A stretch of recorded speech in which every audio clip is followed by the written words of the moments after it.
taon ka nang nagtatrabaho, pero bakit parang wala ka pa ring ipon hanggang ngayon?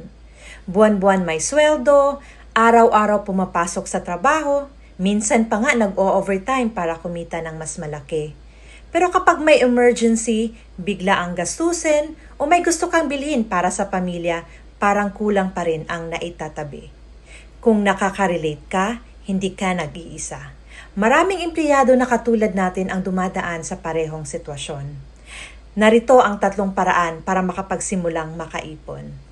Number 1, unahin ang ipon bago ang gastos. Kapag nagsisimula na tayong gumastos, kadalasan wala talagang natitira. Magtabi agad kahit maliit na halaga sa araw ng sweldo. Number 2, i-track ang mga gastusin mo. Minsan hindi natin napapansin kung saan napupunta ang pera. Kapag nakita mo ang mga unnecessary expenses, mas madali kang makapag-adjust.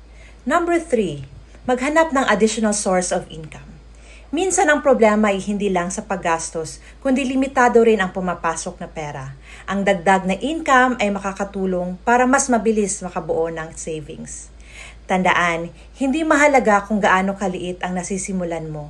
Ang mahalaga ay nagsisimula kang bumuo ng habit na makakatulong sa mas secure na future mo.